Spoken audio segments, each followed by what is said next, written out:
Namaskar, Professor. Namaskar, sir. How are you? I'm very good, sir. Thank you.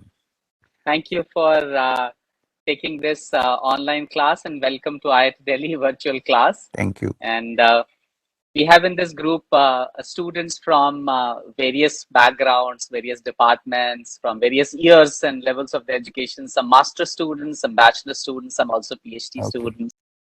Sir, we will first have an hour of listening to you Okay. on Upanishads and the Okay. scientific aspects in Okay. Upanishads and how our youth can take it forward. Mm, And then we can have an hour of sure. questions. So, may I begin now? Okay. So, welcome to the interaction with IIT Delhi. I'm very happy to do that. We had a very good interaction last. We had a number of lessons, I think. We had a lot of talks and discussions. So, let me start with the title that's given to me is Upanishads, the scientific approach. Now, today being a general first day, I need to set the parameters in order so that you understand exactly what we are going to do, at least to some extent. Okay. One thing is that there is an understanding somewhere that if you are scientific, it simply means material sciences, in spite of the fact that the WHO in its recent release said that real health also means that the mind is healthy, not just the body is healthy. The health or the good situation, good condition of the mind is as essential as good condition of the body. So, what I am trying to say is science need not be a prejudiced way of looking at things. There are also prejudices in the spiritual field, we will come to that, from the scientific point of view, that only that is scientific which is material and which can be put in a test tube and which reacts and so on and so forth. In which case psychology, parapsychology, the study of the collective unconscious and so on, which great scientists like Carl Jung had also experimented with, becomes unscientific, but that is not true. It is very scientific. So, let me define what I mean by a scientific approach. It means, can we start with a hypothesis? Even a geometrical theorem starts with a hypothesis. Pythagoras theorem. What is Pythagoras theorem? That the square of the base and the square of the altitude will make the square of the hypotenuse. But we do not know, it is a hypothesis. If you prove by drawing it, then you know, yes, it is so. It is the same in the study of the spiritual. Now, I want to draw a little line between spiritual and religious. Religious need not always be spiritual and spiritual need not always be religious. When you say religion, we are talking about an organized set of beliefs and systems. When you talk about spiritual, we are talking about exploring the inner being. And why is it called spiritual? Because in ancient times, that which was beyond the senses was called the spirit. I am not saying spiritual because we are dealing with the spirit which is in the bottle, which is also there, of course. Not Aladdin's spirit, but in the evening many people after 7 are fully absorbed in the spirit that comes in the bottle. You know what it means. I am not talking about that. I am talking about, suppose I say the spirit of enterprise. He has a spirit of inspiring people, the spirit with which I live. And in the deeper sense, the Upanishads and the great teachings of science, of spirituality, or what you call spiritual science, talk about the inner essence of our being, which is spiritual in nature. When I say spiritual in nature, it's not physical in nature, although it is it is embodied, and therefore the body is physical while it is not physical but spiritual. That's what I mean by spiritual. So the scientific approach which we are trying to take, which is important because we are all in the field of physics and science and various other facts. So the approach which we are going to take is to look at the ancient hypotheses that came to us and then try to figure out if you can really find something true in all these. I have taken the Upanishads particularly because they are among the most ancient explorations into consciousness which has taken place in the world. Much before the Greeks looked into the meaning of existence, much before Socrates declared, "Man, know thyself." The Upanishads have already looked into this question and said, look at yourself first before you look at the outer world. Because if you look at yourself and find out your true essence, what you are, not just the body which we think we are, then your relationship with the outside world becomes much more symmetrical and balanced. So this is what we are going to do. So before I start, I will chant a mantra. Now don't get put off by this. When you say mantra, it simply means a yantra which fructifies in the mana, which is the mind. When you chant a mantra, it simply means that you are bringing some idea through sound into your own system. You don't have to call it soul at the moment, we'll call it the mind. This is the mantra. That which makes you cross the impassable barrier between the inner and the outer, seemingly impassable, not really impassable. So, that which makes you cross the mind that is beyond. Trayate, go beyond, to swim across. Mantra. This mantra comes from an ancient source. It's in the Upanishads. You might have heard it being chanted in many places before a meeting starts or a discussion starts or a satsang starts. And the mantra is Om. Let's not discuss Om right now because as we proceed we are going to get into understanding Om when we deal with Upanishads. So keep Om aside, say that it's the first sound that is put in front of most mantras, and therefore it's called the pranava, that which gives life to the mantra. So Om, what is the mantra, the body of the mantra? Sahana bhavatu, sahadao bhunaktu, sahaviryam karavavaha. You don't have to by heart this. Tejasvina vaditamastu ma vidvishavahai. This is the mantra. What does it mean? Why is it chanted before beginning the study of these sacred texts?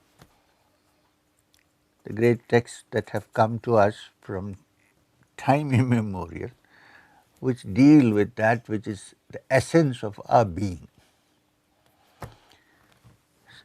What? Sahana bhavatu, sahanau bhunaktu, sahaviryam karavavahai. You might see that there is one word which is being repeated again and again. Saha. Saha na bhavatu, saha nau bhunaktu, saha viryam karavavahai. So what is the meaning of this saha? Saha means it's not merely a monologue, but it's a dialogue between the teacher and the taught. And the teacher is saying, Sahana bhavatu, may both of us be protected. What are we to be protected from? First, to study anything, you need to sit down in a safe place. Your IIT is safe, no problem. In a safe place, free from insects and other snakes and other creatures, and from the catastrophes that could be created by nature, like thunderstorms, hurricanes, and so on. So please protect me from that. Protect not me, protect you and me. Saha, both of us may we be protected. Also means may our minds be protected from being distracted by the sights and sounds of the world so that we can study. Sahana bhavatu. Sahanau bhunaktu. May you and I, both of us, be nourished. Bhunaktu. Now, nourished means first physical nourishment, of course. Yoga deals very well with this science of how to nourish your body, what is best for you, and so on and so forth. It means you need food for the physical body, but that's not enough. That's not the end of it. We also need to nourish our minds. We need to nourish our senses. We need to nourish our capacity to think and not allow it to degenerate. This nourishment for the body and the mind, the soul needs no nourishment. The body and the mind, for you and me, are also essential if we need to make a serious study of anything, especially such deep subjects. Saha viryam karavavahai. May the virya, the virility in you and I increase. When I say let the virility in you and I increase, that doesn't mean that we should allow our virility to act irresponsibly. It simply means may the strength to sit down and understand develop in both of us. Tejasvina tamastu. May the tejas. You know what is tejas? Normally you say this his face is full of tejas. Sometimes it could be because of good moisturizers, but anyway, the shining that comes through inner understanding is called tejas. So tejasvina tamastu. May the face glow with understanding for both of us. Ma vidvishavahai. Let us not fight with each other. Now, when we sit down for a debate or a dialogue, we are not sitting for an argument. There's a sea of difference between an argument and a dialogue. An argument is when I think that I am right, you think that you are right, and then you see that what I think is right is not what you think is right, so there's a clash. This is an argument. You are trying to prove your point, I am trying to prove my point, head-on clash. A dialogue, on the other hand, is when two people sit together. In fact, too many is not too good. Two is the best. Daya, two. Two people sit together, it's not a monologue, and they discuss the matter. They say, okay, we are sitting together like good friends. Be careful, some gurus may run away if you go and sit near them. They would expect you to crawl on the floor. I don't. So, when you and I can sit together on a bench in the park, beautiful day, sun is just set, birds flying, we sit down and say, look, let's look at this problem, how to solve it. You and I. Not I am solving it or yours, but we are solving it. This is called dialogue. When that dialogue takes place, then there is no quarrel, no fight. So this is why ma vidvisha, let's not fight with each other, let's develop a dialogue between us. This is the shanti mantra with which we begin this series of dialogues, this series of talks we are going to have on Upanishads.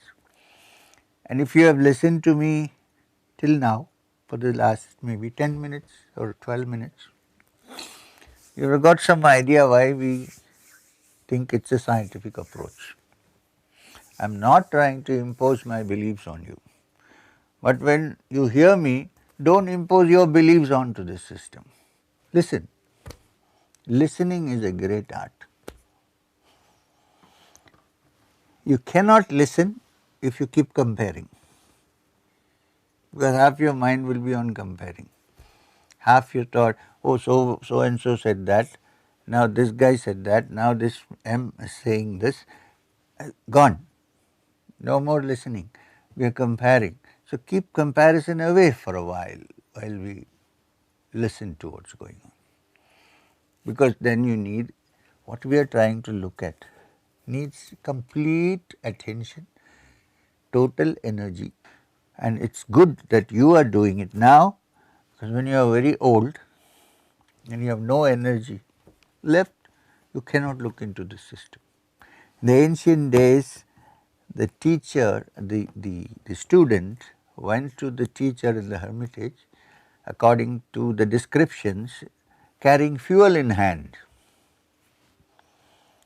which doesn't mean the student went lighting a firewood. Maybe he did that because the forest is also a dangerous place, but more than that, it means carry fuel in hand means go to the teacher and say, I have not wasted any of my fuel, I am still full of fuel, let me understand this.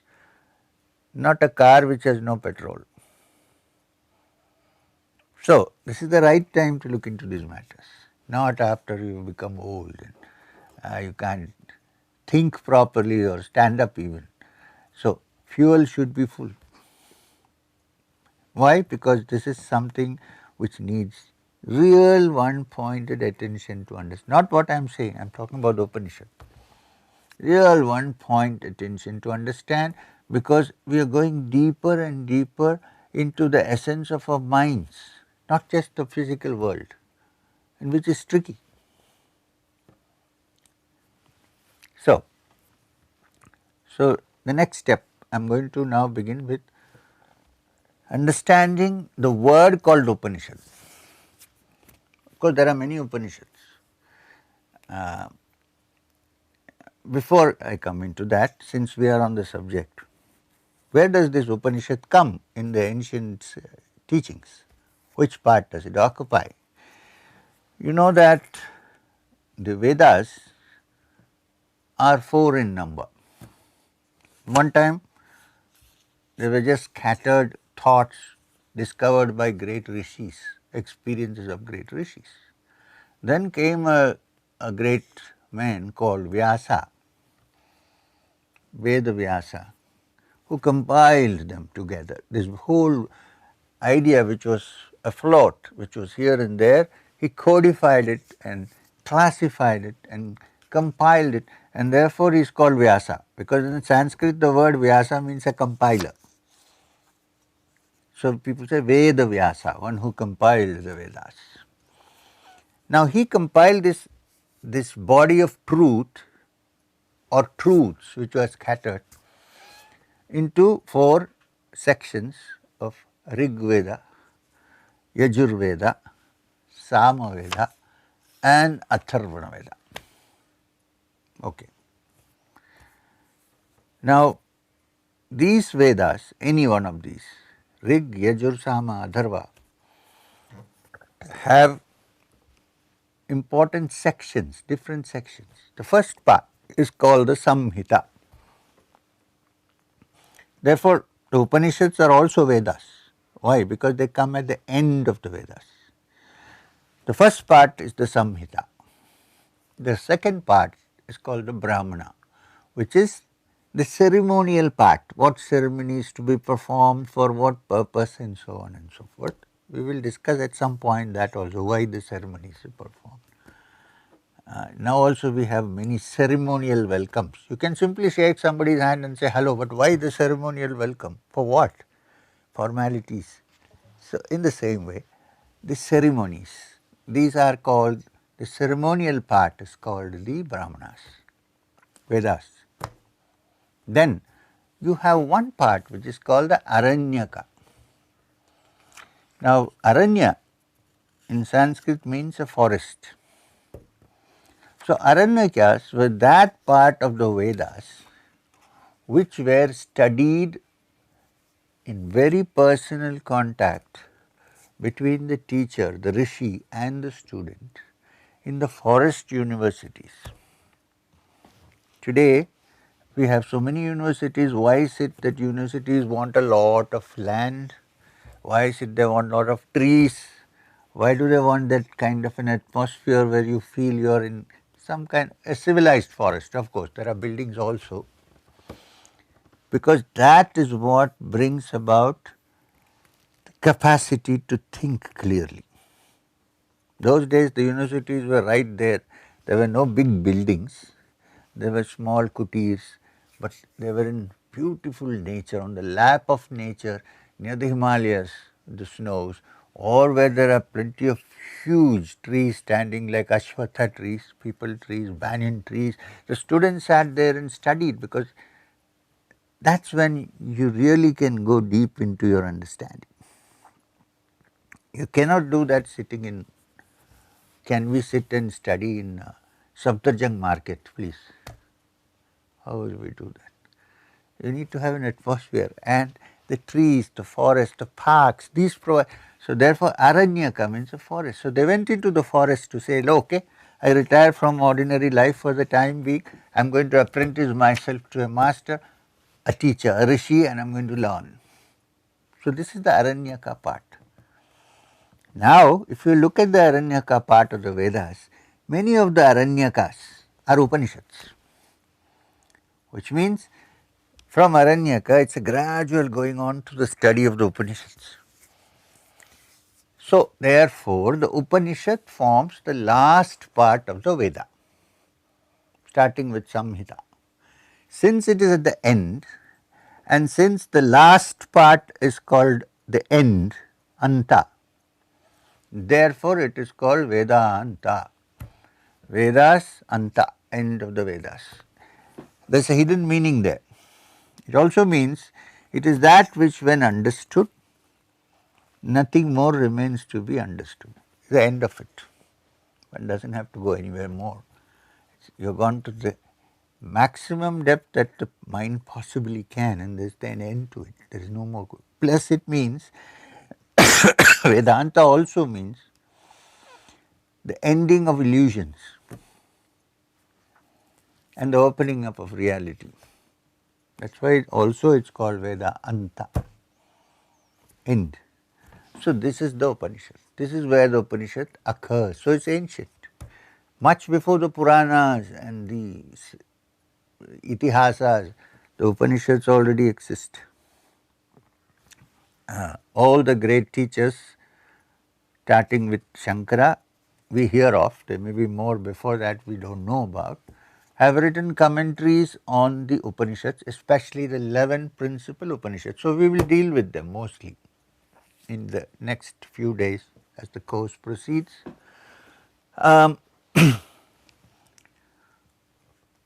Now, we have understood where the Upanishad stands, which part. Now we should understand the word meaning of Upanishad. What is Upanishad? It is very important to understand the word meaning of what Upanishad actually is before we proceed into the study of one particular Upanishad to demonstrate what it's all about. So what is Upanishad? It has 3 syllables, Upa, Ni and Shad. The first one, Upa. Now, Upa in Sanskrit means, why in Sanskrit? Because it was an ancient language. You don't have to put any denomination into the great language called Sanskrit. Kalidas had nothing to do with religion. He did great poetry in Sanskrit. So Sanskrit is an ancient, Aryabhatta did all his scientific work in Sanskrit. So it's an advanced language, let's keep it like that. So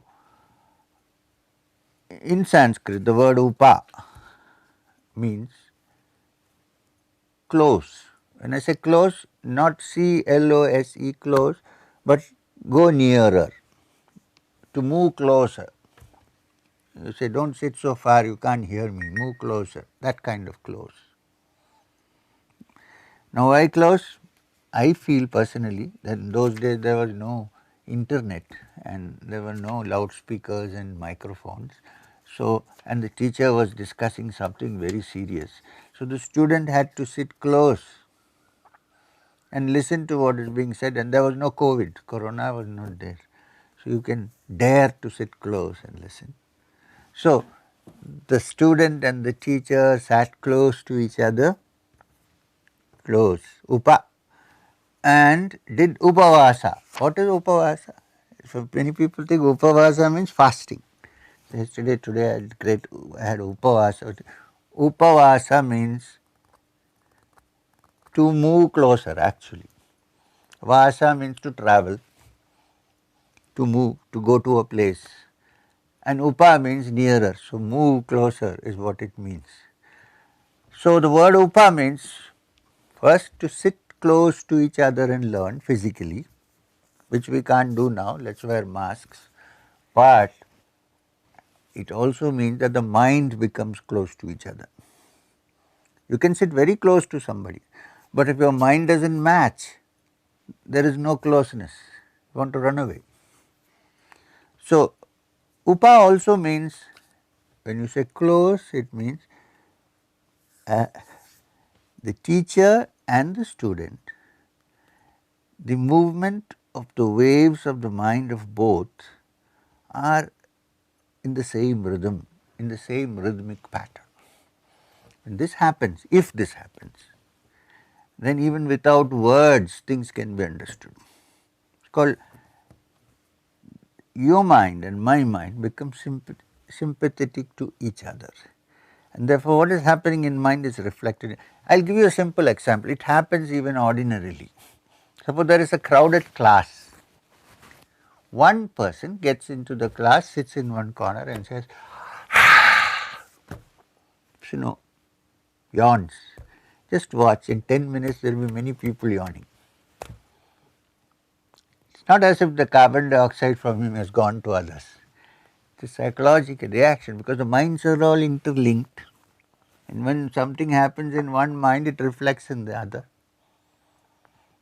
Therefore, upa close, when you say close, it also means the minds have come closer so that what is happening here can happen there. And in those days, this teaching of the Upanishads was called rahasya because it could not be taught to everybody.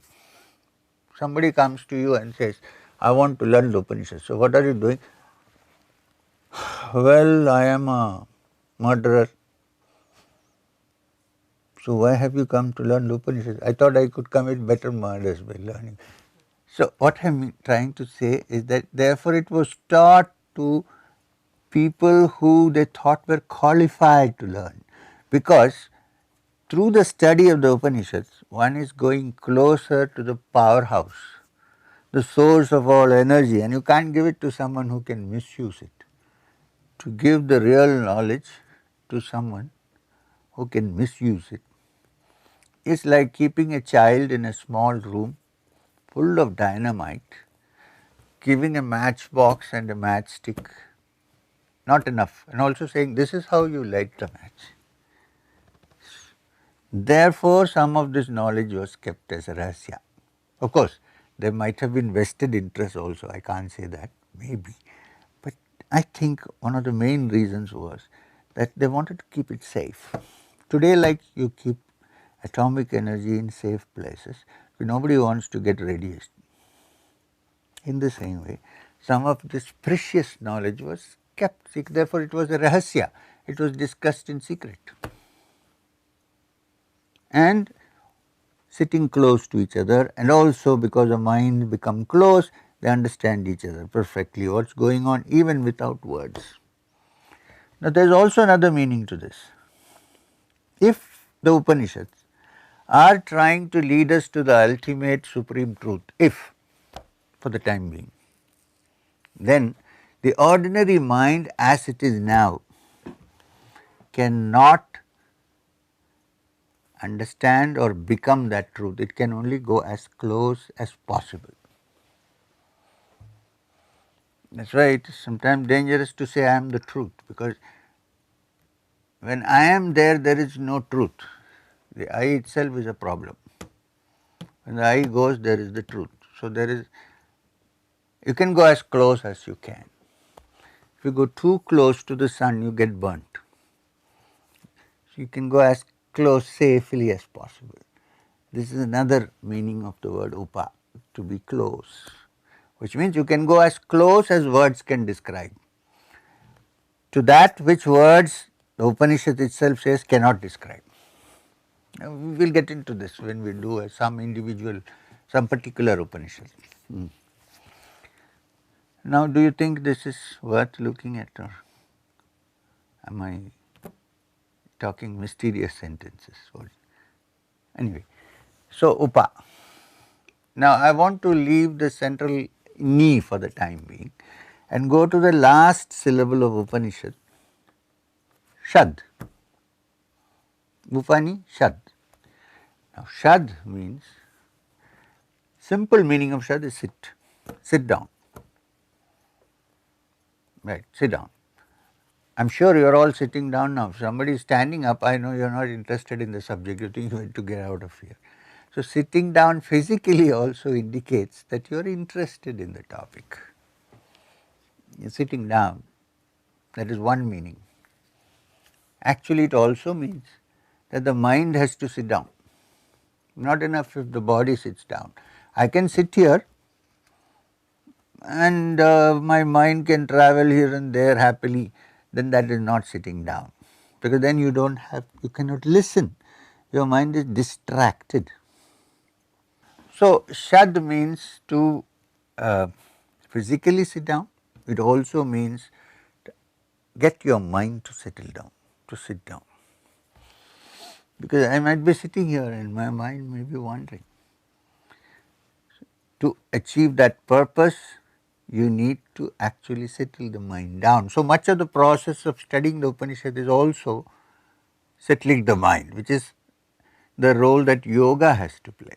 We will come to that later. Then the great commentator Adi Shankara, he finds unusual meanings in words which are normally interpreted in another way. He said shad also means, which is true if you look at the Sanskrit dictionary, shake up,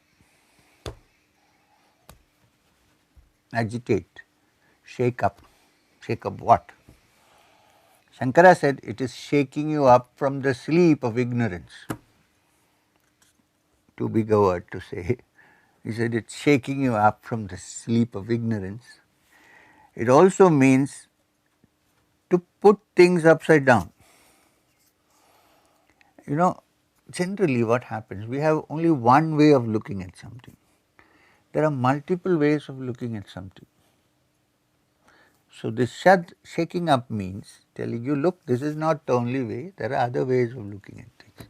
What you think is real may not be, and what you think is unreal may be real. Just because I can't see it with my senses, I can't conclude that it is so. This shaking up, which means making you think in different ways, not just a linear logic, but a fuzzy logic, let us say. This is called shaking up. Because the subject we are dealing with, the Upanishad, cannot be understood very easily unless we are ready to put everything upside down, topsy-turvy. In the Bhagavad Gita there is a chapter, the 15th chapter. It is called the Purushottama Yoga, the yoga of the Supreme Being, Purushottama. Now, Supreme Person, Purusha is person. It begins with a beautiful sentence. It's sometimes a little confusing. Urdhva moolam matashakam ashvatham prahuravyayam, which means there is an ashwatha tree. You know, ashwatha is people. It's an Ashwatha tree. Urdhva moolam, whose roots are above, atha shakam, whose shakhas, branches are below. Roots are up and branches. We have never seen such a tree. We have only seen trees whose roots are down and the branches are up. And here is the picture of a tree with whose roots are up and branches down below. The word shat applies here. It's shaking you up, saying the dimensions which you are involved in may not necessarily be the dimensions which are absolute. There may be others. There may be other things to look at, other angles at looking at things. Now this particular verse with the branch roots above and branches below, from the yogic point of view, there may be multiple meanings to this. From the yogic point of view, it is actually a proper figurative expression of the human body. Look at the human body.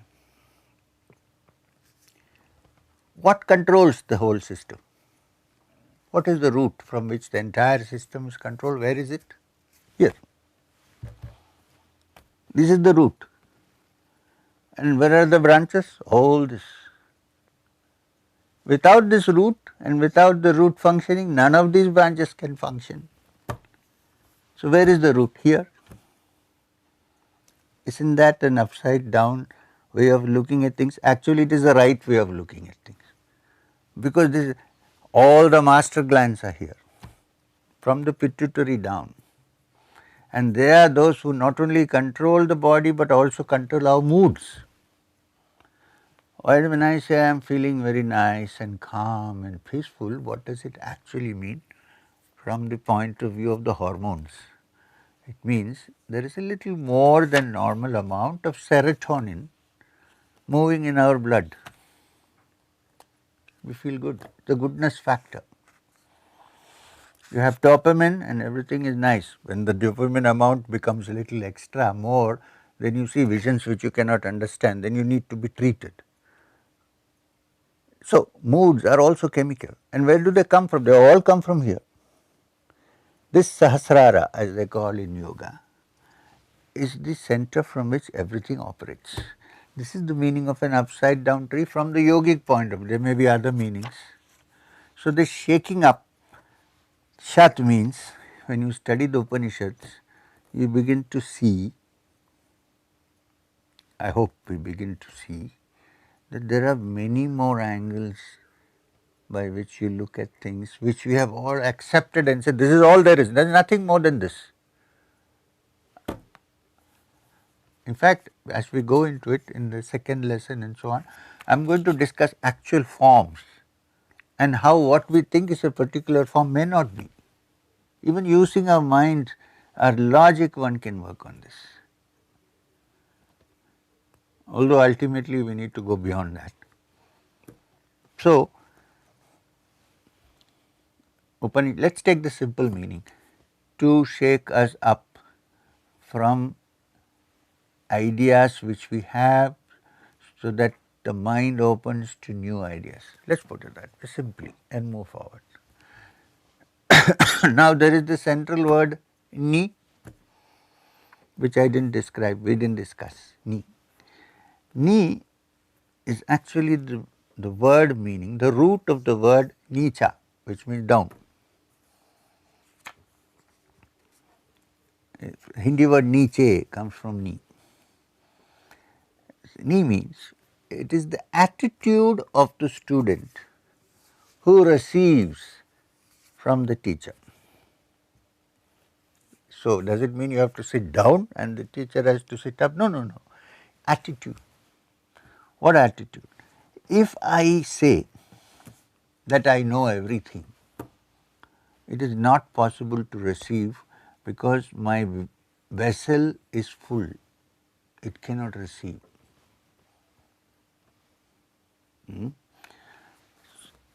Have you seen that even physically, if you want to pour a liquid from one vessel to another, there is no liquid in this Where do you hold the vessel that needs to be filled? Down. Where is the vessel that pours? Up. Suppose I want to pour into this vessel and I hold it like this, is it possible? No. Down, which means receiving, keeping the mind open to receive. To receive, there has to be space. You can't receive if there is no space. Usually what happens is our minds are so filled with things that there is no space to receive anything new. I must tell you a small story. Don't worry, we have many classes. I want to establish this in a way that we follow from now on what we are doing. There was a Zen master, and one day a student, a professor went to him. Please know nothing about professors here, I am not talking in general terms. This particular professor, I think sometimes students are happy when you say professors are like that. No, it's not like that. I am not meaning anything, Dr. Jyoti. Once a professor, a learned professor, went to a Zen master. You know what is a Zen master? Who is a Zen master? I think most of you know. Zen is a Japanese version of ways by which you can find the truth. I am trying to define it loosely. Went to a Zen master and said, "Sir, please give me the experience of Satori."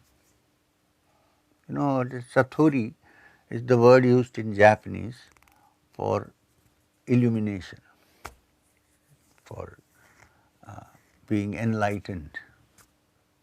It's called Satori. Teach me Zen and give me Satori. So the master kept quiet for some time. He kept on repeating this. Satori is supposed to happen when the mind is all gone to pieces and there's only the conscious. Anyway, that we won't discuss. We don't want our minds to go to pieces. So, although sometimes I wonder if the madmen are better than us. If 1,000 years of sanity has brought about the world we live in, it's better that there's some are insane. Anyway, so the master kept quiet for a while and then he said, "Okay, have tea." So he went inside and brought some tea. You know, Japanese do everything so ceremonially, so beautifully. So there was a nice table, and the table was a beautiful cloth, and there was the cup there, and he brought this wonderful kettle and poured the tea. He went on pouring the tea, the cup became full. He continued to pour. After a while, the professor said, "Sir, the cup is overflowing. You need to stop." So the master put down the kettle and said to the professor, "Your cup is overflowing. How can I give you Zen?" I think you get what I'm saying. If it's already full, if I pour Zen, the Zen will also come out. So the receiving instrument has to be empty. When it's empty, there is silence. In that silence, the truth of the Upanishad is revealed. When you actually touch, you know, it's interesting. You go to a dinner. In my part of the country, they call it a sadhya. Go to dinner, and food is being served. Everybody is chattering, talking, hey, this, that happened. Then the food is served, and everybody starts eating. Silence. Why we are absorbed in the food now? Who wants to gossip and chatter? So this silence is also a sign of not intruding into the quietness of the mind with our words and thoughts and reflections. And if everything is clear, then there's something happens inside. So this is the word meaning although I went a little extra on it, of Upanishad. Why I am saying this is because this is what we are going to look at from now on. What is the Upanishad? Then, having known this now in some way, we are going to, from the next class onwards, take up one particular Upanishad.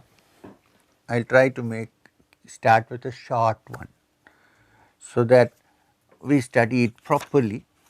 While we study it, please remember the introduction that we went through.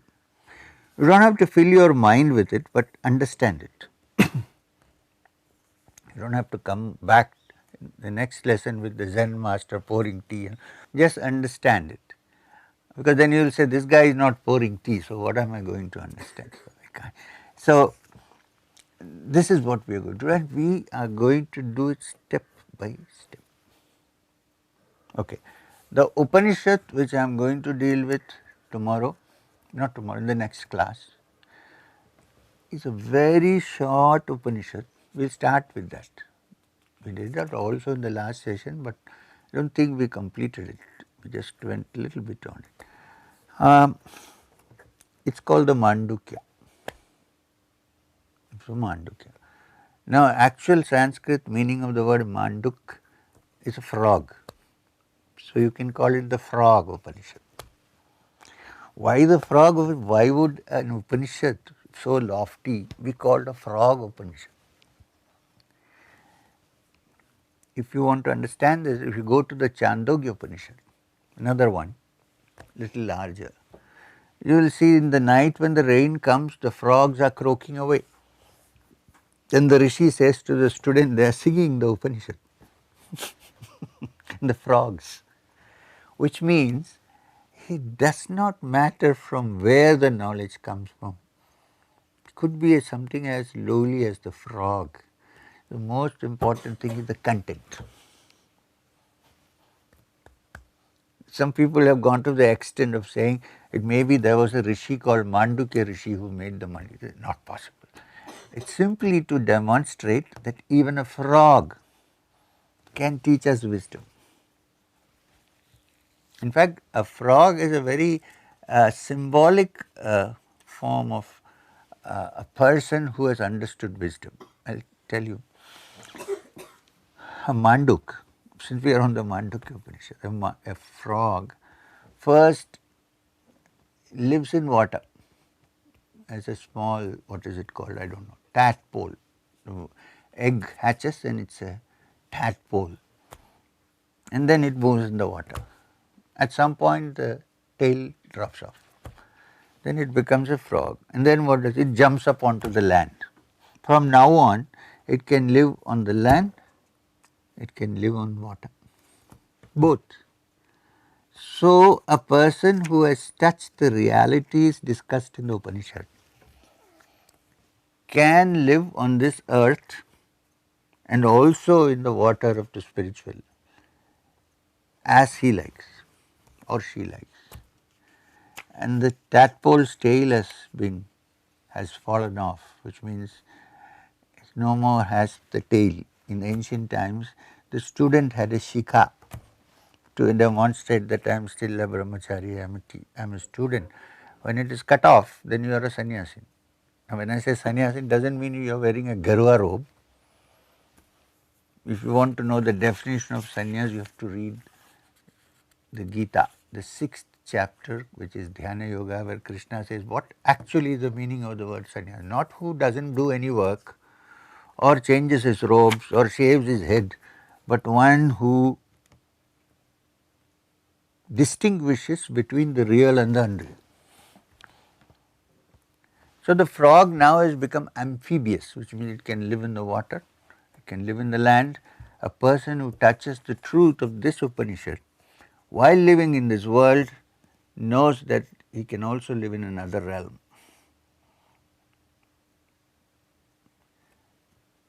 And his life on this earth, or her life on this earth, is completely different, because deep down he's touched the essence of his or her own being.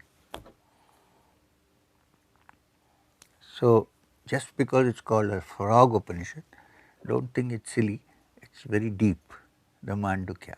It's so important, this Upanishad is so important that even years before Shankara, who is the biggest commentator on the Upanishads, his teacher's teacher called Gaudapada wrote a 1,000-page commentary on it, sitting in Badrinath somewhere.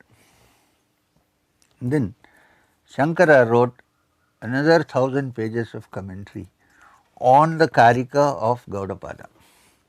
Why I am saying this, not that we should do that, but we can't. What I am trying to say, it's such an important Upanishad. And how many verses does it have? Not verse. How many sentences does it have? How many sutras does it have? Only 12. And in these 12 verses, it illustrates the entire gamut of life, existence, being, which actually, even though you can't put in a test tube, because it's not a physical matter, you can yourself understand it because it relates to each one of us. It's a universal truth, but individually it relates to each one of us. Why? Because the Mandukya Upanishad discusses only the states of consciousness. It doesn't say you should do this or you should not do that. No. It says here is life, here are the states of consciousness which is common to all. Let us look into this and understand if there is a state of consciousness which is beyond this. You cannot understand that which is beyond unless you understand what is here and then are able to transcend it. This is the subject matter of the Mandukya Upanishad. 12 verses. This we will do in the next lesson. I think I have talked enough. It has become a monologue now. Even though at 10 minutes less, about 9 minutes to 1 hour. So, if you want to have any doubts regarding what we discussed just now or something which you conclude from this or have some idea about, we have half an hour to ask questions and discuss the matter before we go into the body of the Upanishad. So we can invite students to raise hand and then speak Okay, once we invite you. right. But please give me the freedom to answer questions only which I understand. Because I don't know what questions you ask, so I can't say I will answer all your questions. I may not know some answers. Though it's so difficult to say you don't know, everybody knows everything. But so I reserve the freedom to not answer a question by saying I don't know the answer to this. Whatever I know, I can answer, or I'll find out how to answer. Please.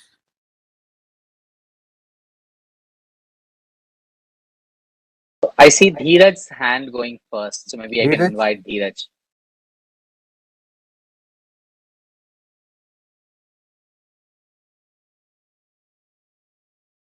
Yeah, namaskar, sir. Hi. Uh, so my question is that what is the difference between Upanishads and Aranyak? Like since you mentioned that Ah, Aranyaks also were discussed in forest, and Upanishads also were like a continuation of that. So I didn't precisely get the yeah, difference. I'll give. See, much of the body of the literature called Upanishad is also the Aranyaka. But in the Aranyakas, in some Aranyakas, there are also discussions on ceremonial practices and other things. So that you can separate it out. The deeply philosophical portions of the Aranyakas is itself the Upanishad. You don't have to make a distinction at all actually. The Upanishads were studied in the Aranyas. So there is no distinct, that's why I said there's a smooth blending into the body of Upanishad, the Aranyakas. In fact, some Upanishads are also called Aranyakas. So the distinction is not watertight. Yeah. Thank you, sir. Okay. Any Next, can more? I invite Neha?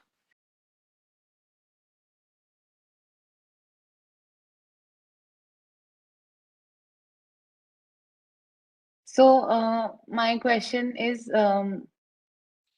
like something I think of something these days. Like, how do you know that you're ready for a guru? Like, I've emptied everything, and how do I know like I've found my guru?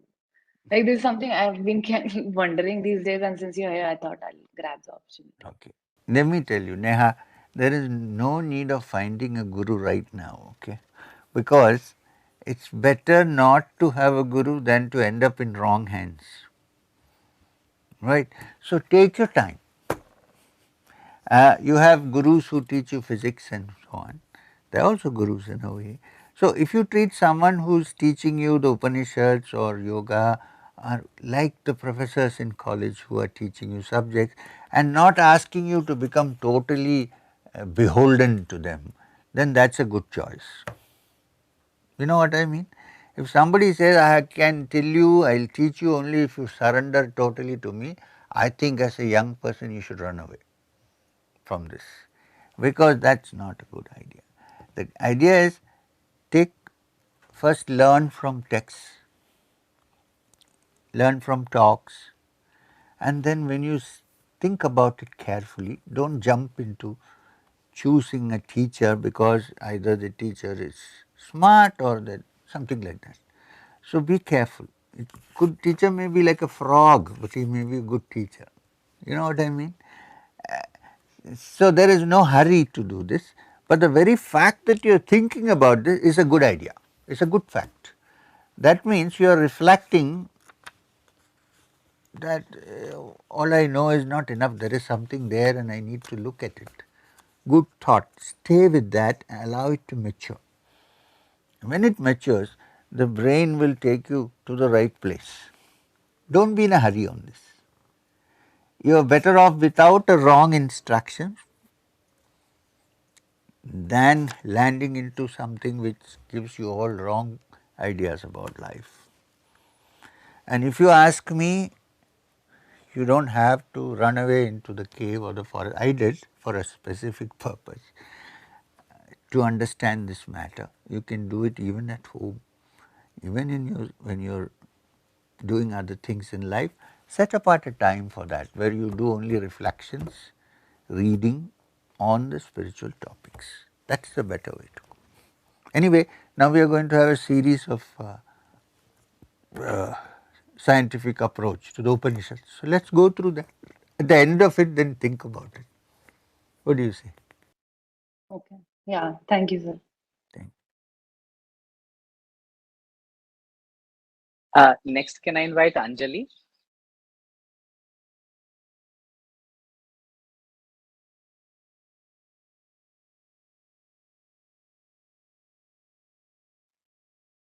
Thank you, sir. Namaste, Shriya. This is me. you. I come from a social science background, and Very good.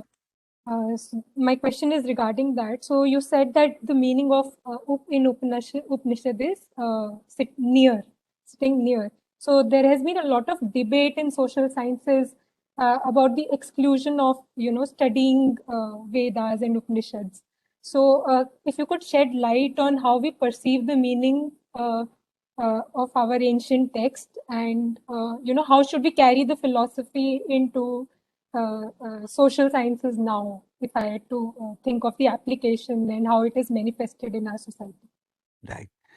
Unfortunately, Anjali, much of our social sciences in the present form that we have come from Western sources. Okay. If you want to see how prejudiced the Western world very often is regarding the traditions in this country, you just need to see BBC regularly. Anything that you do is bad, or it is retrograde, or it's something which is useless. You see, from my understanding, Something was kept secret because they want the right people who are qualified to learn it, not by birth. See, somewhere along the line, we have been made to believe, you see, it's like this. Suppose I am a film star, suppose, and I will encourage my son to become a film star. And the other man outside who is not in my family may be a better actor, but he hardly gets a chance. Why? Because I want to promote. In the same way, I think some of the ancient scholars who were respected by the kings and given a lot of respect, they thought my son should also become like me. And so this caste system kind of started. I don't think it was there before. Therefore, it was taught to a person who was really interested, not because he belonged to say, okay, in that case, the greatest of the rishis, Vedavyasa, his mother was a fisherwoman. So what kind of, so he was born as a bright man and he studied and therefore he became a rishi. Now, so I think these projections in social sciences which are given are generally so western oriented that anything oriental is considered to be retrograde. We should think of that also. Plus the fact that Manu himself calls, people say, oh, they are Manuvadis. Manu himself calls a person who does not have the qualities which may be defined as Brahmanical to be just a Brahmana Bandhu. So, today you may have lots of people who belong to a particular caste but who have no qualities. So, from quality it became self-interest. This is where the whole caste system, I think you should write a new thesis on this social sciences. Write it from the Indian point of view. Give them, let BBC say what it wants. Put a new, look, when you go for an aptitude test, any subject, don't you have a test when you decided what is your aptitude? And don't they select people who have the right aptitude? I think that was the case in the ancient times, because you will see a lot of mix up. All, look, many rishis were born as Brahmins. Most of the avatars are Kshatriyas. So, except Parashuram and this little fellow who came, all are Kshatriyas. And what does the rishi do? He worships the avatar. And who is the avatar? He is a Kshatriya, he is a warrior. So, there is a balance in these matters. Dronacharya was by birth a Brahmin, according to the Puranas. What did he teach? Art of war, how to make ballistic missiles. Right? So, it's like that. So, it's not as if we should take a fresh look at this established theories of social science as given to us by the Western thinkers and try to bring some change in this. It's not like that. Look, I personally was born in a Muslim family. Today I teach Upanishads in Sanskrit, that's a different story. When I was young, I went to so many ashrams in the Himalayas, so many teachers. Nobody asked me where were you born or what were you born as. They looked, are you ready for it? Are you interested in it? That's all there may be rare instances, but generally not. This is the ancient traditions that we have today. Ashwathama was the son of Drona. He was a great warrior. Vyasa's mother was a fisherwoman. Avatars were Kshatriyas, not Brahmanas. Yes, the Brahmin was worshipped and given respect because he had wisdom. Now, if the wisdom is present in someone who is not born into a particular, that person is also respected. So, we need to take a new look at this matter. I am an example. Today my entry to any so-called sacred places is not banned. Why? Because people look and say, oh, he understands, that's enough. So, understanding is the main thread that goes through the ancient social system in India, not the outward. So since you are in social science, you should need to change the system. Look at it in a different way. Huh? Okay? It's a revolutionary work if you can really do it. There will be a lot of objections, there will be a lot of problems, but you will get through it, I am telling you. I'll definitely try. Thank you. Thank you. I do see hand of Mohit, but his video is not visible. Mohit? How Yes, did you sir. see the hand when the video is not visible? Sir, the Oh, digital hand, it's oh like the okay. click a button. Yeah. Thank you, sir.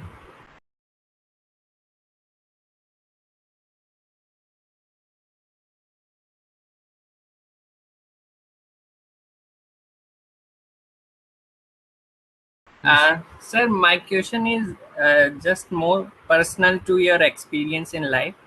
Sir, Yes.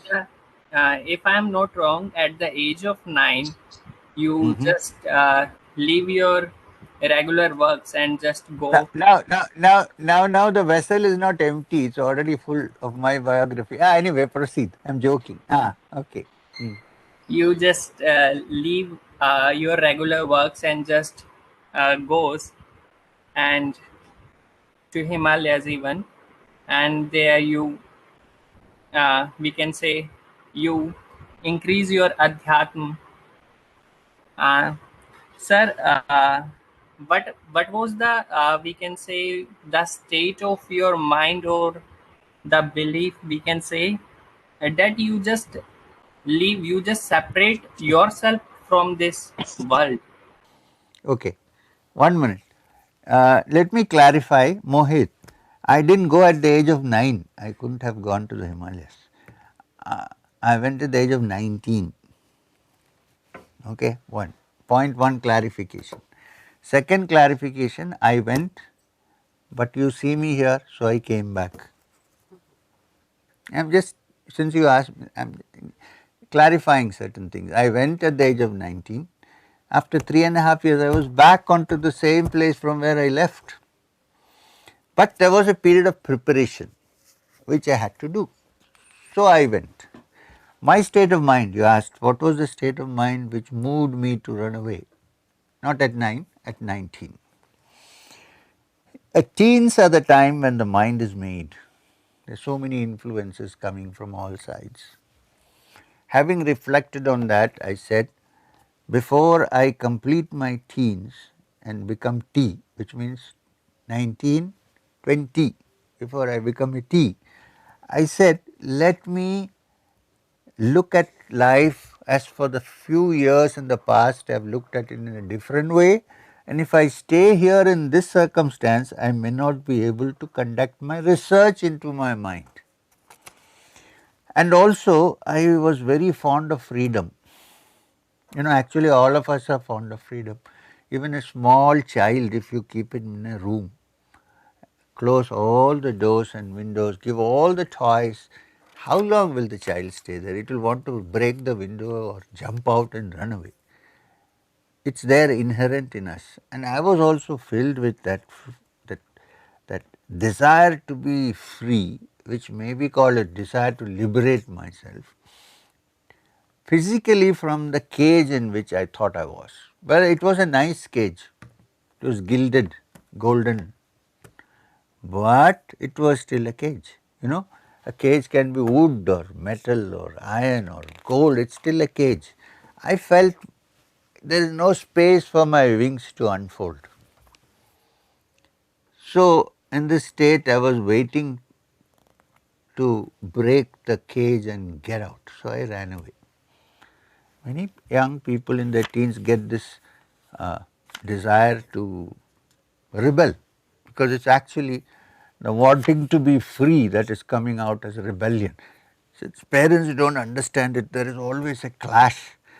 I also had a clash that I thought it's not worth sitting in this clashy business. Get out from here. So I ran away. That was the reason. And my mind, I did not hate my parents or anybody. I left because I thought there are much more things to learn than what I am learning here. Believe me, I used to sit in the school and college and look out of the window wondering what I was doing inside this room. So I ran off to open spaces. I suffered a lot because the cage in which I was a golden cage, regularly fed and so on. I went, there was nothing to do, I have to fend for myself. Believe me, Mohit, I used to get into trains without a ticket and see the TT and get out at the next station. So, and then I found a teacher. I think if you're really sincere and you put your mind to studying something, the teacher also comes from somewhere. I found my teacher. I lived for 3.5 years. I learned a lot of things, and the teacher said, now go back. Go back and lead your life, because now you will not get lost. Now you can stay in the hardest and the most strongest cage and still be able to come out and go when you want. So, with this confidence, I came back and I didn't sink into the morass. Rather, I stayed afloat, and I am still afloat, I hope. So, please correct this, not 9, 19. Yes, sir. And Mohit, I went, but I also came back. You know why I came back? Babaji told me, my master, I called him Babaji, father. He said to me, suppose you are sitting in a cave 10 years, doing 10 hours of meditation.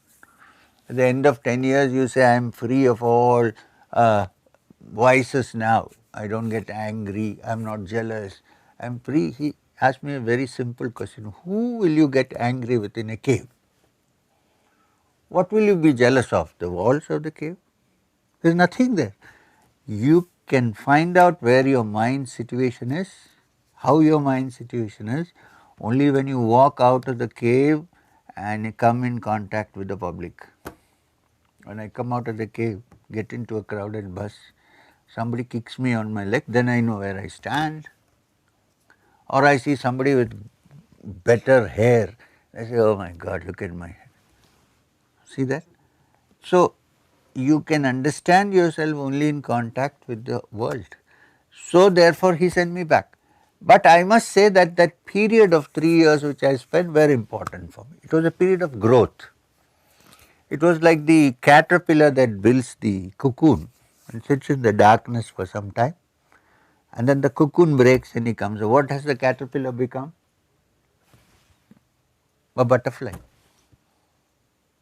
For me, that was, it could be, this metaphor kind of appeals to me. You need solitude. You need to figure out things. Once you figured it out, come out of the shell and share your colored wings with others. Right, Mohit?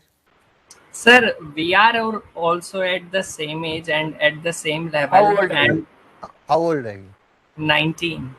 19. Don't run away. Yes, sir. I'm thinking, sir, the desires you think are the same as I think also. And I just want to say, ask, why not I just take a leave for some period to, You can do that. You take leave for some time and try to explore. But make sure where you get your food and all that, practical difficulties. And if you are going to the Himalayas, I must warn you, take enough warm clothing, especially during, I am being practical. yes, sir. Okay. Thank you. So, Professor, I will do for another 5 minutes, okay? Yes, sir. So Yeah. we So I have think we can take a one last question. one question, yes. Okay. So Nilesh.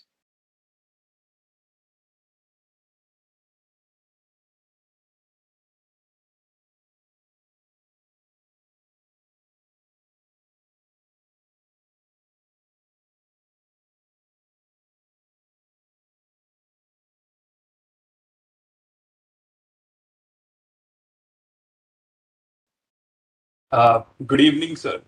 Yeah, Nilesh Nilesh? here. Mm-hmm. Yeah. So my question is actually divided into some 2 or 3 parts. So, but Okay. technically it's still a one question. So, Okay.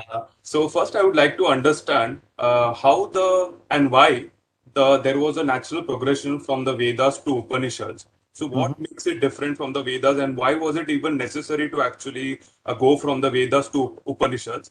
Okay. Then my second part would be that how can you actually explain the essence of the Upanishad in maybe 1 or 2 sentences? And Okay. then thirdly, is what I believe is that the Upanishads at that time when it was actually compiled and formed, Hmm. it was actually done in a certain structure and in a certain context and environment. So, how Hmm. do you actually explain to me, since the COVID times are going on, we are actually doing this all virtually, and the world has drastically changed a lot since then. How the content or the way it was delivered is still relevant in today's time? Well, let me start with the third question first. Now that the COVID has come and gone and we live in danger and that we have the internet, so we are doing our modes of knowledge sharing is also different, right? Let me tell you that the Upanishad has always said that life is uncertain even before COVID-19 came. Upanishad was not waiting for COVID-19. They always said this world is uncertain. You never know what happens. Who knows? Who knew the virus was coming? Nobody knew. So, this world by its very nature is impermanent and can create, and death is certain. When we used to talk about the Upanishadic concept of death, people used to say, oh, this is all just, I will die only when I am 90. Suddenly this COVID, you see people who are 20 years old dying. So, I would say in the modern context, the truths expressed in the Upanishads are much more relevant than they were even in those ancient times. One. Second, I am not a anti-technology guy. I think technology has progressed. It can be used for good purposes also, apart from just entertainment. And therefore, that we are using the internet to study the Upanishads is a plus point. It's not a minus point.